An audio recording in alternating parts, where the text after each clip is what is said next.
আজি হৈছে ভেকুলাজান ৰঙালী বিহু সন্মিলনৰ দ্বিতীয়টো দিন। আজিৰ ভিডিঅ'টো আৰম্ভ কৰিছোঁ এই আদৰণি তোৰণখনৰ পৰাই। ইমান সুন্দৰকৈ গাঁৱৰ ডেকাসকলে আদৰণি তোৰণখন নিৰ্মাণ কৰিছিল, বহুত বেছিয়ে ধুনীয়া লাগিছিল। আজিৰো মোৰ অনুষ্ঠান আছিলে। আজিৰ অনুষ্ঠানবোৰ আছিলে বাৰেৰ অসমীয়া জনগোষ্ঠীয় সাংস্কৃতিক অনুষ্ঠান আৰু জনপ্ৰিয় কণ্ঠশিল্পীৰ গীতৰ অনুষ্ঠান আৰু লগতে কেইবাটাও প্ৰতিযোগিতা। গতিকে আহক আজিৰ ভিডিঅ'টোৰ মাজলৈ আগবাঢ়ি যাওঁ। ভূপেন হাজৰিকা দেৱে কৈ যোৱাৰ দৰে অসম আমাৰ ৰূপহী গুণৰ নাইহে, ভাৰতৰে পূৰ্ব দিশৰ সূৰ্য উঠা দেশ। এই সূৰ্য উঠা দেশতে বিভিন্ন জাতি জনজাতিৰ লোকে আহি অসমখন সমৃদ্ধিশালী কৰি তুলিছে। আৰু এই মুহূৰ্তত আপোনালোকৰ মাজলৈ আমি আগবঢ়াই দিম এই অসমৰে অন্যতম এটা জনগোষ্ঠীৰ নৃত্য, বড়োসকলৰ কৃষ্টিমূলক নৃত্য।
অন্যান্য জনগোষ্ঠীসকলৰো অনুষ্ঠান ক্ৰমান্বয়ে চলি থাকিল।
দুটা দিনৰ কাৰ্যসূচী অন্ত পৰাৰ পাছত সকলোৰে আগত তেওঁলোকে মৰম আৰু আশীৰ্বাদ প্ৰদান কৰিলে।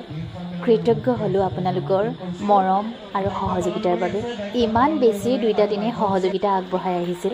সঁচাকৈ মোৰ বহুত বেছি অনুষ্ঠানটো চলাই নি ভাল লাগিছিল আৰু পুনৰবাৰ কৈছোঁ যে খুব বেছিয়ে ভাল লাগিল। প্ৰত্যেকজন মানুহ ইমান আপোন হৈ পৰিছিল। প্ৰতিটো অনুষ্ঠানলৈ যাওঁ, হয়তো অনুষ্ঠানবিলাকত কেতিয়াবা কিছুমান বিজুতি থাকিব পাৰে, কিন্তু প্ৰতিটো অনুষ্ঠানেই মই ভালেই পাইছোঁ বাৰু। ইয়ালৈ আহি মোৰ বহুত বেছি ভাল লাগিল। ধন্যবাদ জ্ঞাপন কৰিছোঁ উদযাপন সমিতিৰ সমূহ বিষয়ববীয়াক ইমানখিনি মৰমেৰে উপচাই তোলাৰ বাবে। অন্তৰৰ পৰা পুনৰবাৰ মৰম আৰু শ্ৰদ্ধা নিবেদন কৰিছোঁ আৰু আজিৰ এই সাংস্কৃতিক অনুষ্ঠানলৈ আপোনালোক সকলোকে স্বাগতম জনাইছোঁ। আপোনালোকে আজি ইমান সুন্দৰভাৱে আহি ইয়াত উপস্থিত হৈছেহি। এই ভালপোৱা কাম ভালপোৱা হয়তো নকলেও হ'ব চাগে। এই ভালপোৱা প্ৰকৃতিক ভালপোৱা, এই ভালপোৱা বসন্তক ভালপোৱা, এই ভালপোৱা বহাগক ভালপোৱা আৰু এই ভালপোৱা বিহুক ভালপোৱা। আৰু এই দুয়োটা দিনৰ কাৰ্যসূচী ইমান সুন্দৰকৈ আয়োজন কৰিলে উদযাপন সমিতিৰ প্ৰতিজন বিষয়ববীয়া মই মোৰ অন্তৰৰ পৰা ভালপোৱা এৰি দিছোঁ আৰু এইখিনি পুনৰবাৰ উদযাপন সমিতিৰ সমূহ বিষয়ববীয়াক ধন্যবাদ জ্ঞাপন কৰিছোঁ। ইয়াৰ পাছতে আজিৰ আপোনালোকে অতি হেঁপাহেৰে ৰৈ থকা সাংস্কৃতিক সন্ধিয়া কাৰ্যসূচীৰ মাজলৈ আপোনালোক সকলোকে পুনৰবাৰ স্বাগতম জনাইছোঁ।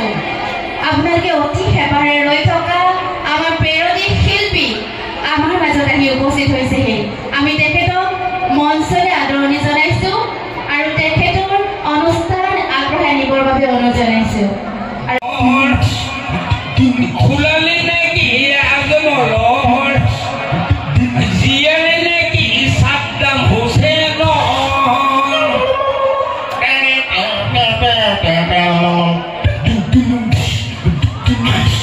তোমাৰ মোবাইল নাম্বাৰ ভ্যালু নাই, গুৱাহাটীত লগ পালো, কণ্টেক্ট নাম্বাৰ লিখি ললো, ফোন মাৰি মাৰি ভাগৰো। কেতিয়াবা চুইচ বুলি কয়, কেতিয়াবা নেটৱৰ্কে দি হয়। সঁচাকে টাউনত থাকিলে ছোৱালী বিলাকে টপিলা ডাঙৰ হয়। এয়া দীপক মেখেলা ধোৱা আপোনালোকৰ আগত চিনাকি কৰি দিছোঁ। তেওঁ নতুনখীয়া নহয়, আমাৰ সকলো ৰাইজে জানে দীপক মেখেলা ধোৱা। মোৰ প্ৰকৃত নামটো দীপক মেখেলা ধোৱা, নতুনখীয়া নহয়। এই মেখেলা ধোৱা, অঁ মেখেলা ধোৱা নহয়। সেই লাষ্টৰ গানটো বাকী থাকি গ'ল নহয়। দ্ৰৌপদী নে পাণ্ডৱৰ, দ্ৰৌপদী নে পাণ্ডৱৰ, সুপনাকী নে ৰামায়ণৰ, ফুলনবী নে পেণ্ডিত কুইনৰ,